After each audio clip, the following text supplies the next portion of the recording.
Allahabad seat पर 40 साल बाद कांग्रेस का वनवास खत्म हुआ है और उज्जवल रमण सिंह ने इस सीट पर धमाकेदार जीत दर्ज की है। हमारे साथ बातचीत के लिए उनके पिता कुंवर रेवती रमण सिंह हैं, जो कि इस सीट पर 2004 और 2009 में सांसद रहे थे। 2004 में उन्होंने भारतीय जनता पार्टी के दिग्गज नेता मुरली मनोहर जोशी को इस सीट से हराया था। बाबूजी, सबसे पहले आपको बधाई कि इस सीट को आपने 40 साल बाद जो है कांग्रेस ने इसको जीती है और एक बार फिर से जो आपका वो पूरा इलाका था जहां आप 50 सालों से जनसेवा कर रहे थे, वो सीट आपके खाते में आई है। तो किस तरह की जीत मानते हैं इसको? ये जनता की जीत है। इलाहाबाद की जनता ने ये जीत दिलाई है। मैं इलाहाबाद की जनता को इसके लिए बधाई देता हूँ और अखिलेश यादव को और राहुल गांधी जी को भी बधाई देता हूँ कि इनकी जोड़ी ने ये साबित कर दिया कि उत्तर प्रदेश में पीडीए एनडीए को हराने में पूरी तरह सक्षम है। अच्छा, अगर हम बात करें अखिलेश जी की और राहुल जी की जोड़ी ने तो कमाल किया ही है, लेकिन इस सीट को लेकर आपने जो रणनीति बनाई थी, खुद आप समाजवादी पार्टी में रहे, बेटे को कांग्रेस में शामिल कराया और उसके बाद जिस तरह से चुनाव प्रचार किया आपने, उसकी भी ये जीत है।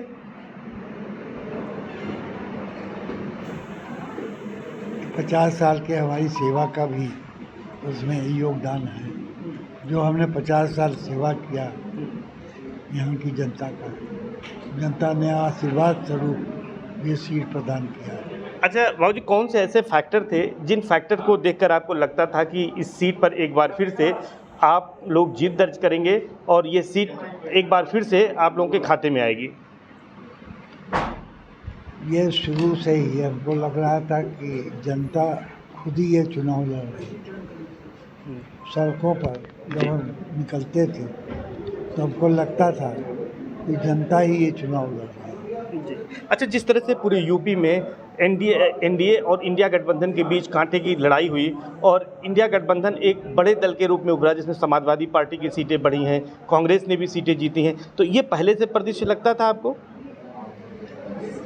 जब अखिलेश यादव जी ने पीडीए बनाया था तभी उन्होंने कहा था कि पीडीए एनडीए को हराएगा और उनकी बात सच निकली। उन्होंने करके दिखा दिया कि पीडीए ने एनडीए को हरा दिया। अच्छा, क्या लगता है कि योगी और मोदी की जोड़ी तमाम ऐसे प्रदेश हैं, चाहे वो मध्य प्रदेश हो, उत्तराखंड है, हिमाचल है, दिल्ली में, वहाँ उन्होंने अच्छा प्रदर्शन किया, लेकिन यूपी में ऐसे कौन से फैक्टर रहे कि जनता ने उतना पसंद नहीं किया उनको और सीटें घट गईं? उन्होंने बताया ना कि पीडीए यहाँ पर काम किया और प्रदेशों में उस तरह का गठबंधन नहीं हो पाया था, इसलिए वहाँ कामयाबी नहीं मिली। हमको लगता है कि ये कामयाबी इसी कारण से मिली जो पीडीए का उन्होंने गठबंधन बनाया था, वो कामयाब रहा। आगे का आप लोगों का अब क्या लक्ष्य है? किस तरह से, चूँकि आप खुद राज्यसभा में रहे हैं, लोकसभा में रहे हैं, उज्जवल जी को किस तरह का दिशा निर्देश देंगे, किस तरह की गाइडेंस देंगे कि वो जनता की सेवा करें और आगे बढ़ें? देखिए, जो अभी सरकार बनने जा रही है एनडीए की, ये बहुत अस्थायी सरकार नहीं रहेगी। हमारा मानना है कि देर सवेर ये गठबंधन की सरकार जो बन रही है ये समाप्त हो जाएगी और पहली बार जनता ने नरेंद्र मोदी को नकार किया, क्योंकि ये चुनाव भाजपा नहीं लड़ रही थी। नरेंद्र मोदी जी के चेहरे पर, नरेंद्र मोदी अपने चेहरे पर ये चुनाव लड़ रहे और जनता ने नकार दिया। जो 400 पार का नारा था वो पूरी तरह से असफल हो गया और जनता ने साबित कर दिया कि उनको बहुमत भी नहीं मिल पाई, उनको गठबंधन करने पर मजबूर कर दिया। तो क्या लगता है कि आने वाले दिनों में जो केंद्र की सरकार है वो भी बदल सकती है? बिल्कुल बदलेगी और जल्दी। और इलाहाबाद सीट की क्या भूमिका होगी फिर? इलाहाबाद की भूमिका, मैंने कहा था कि इलाहाबाद जब बदलाव करता है दिल्ली में भी बदलाव होता है। तो वो बदलाव होगा अवश्य।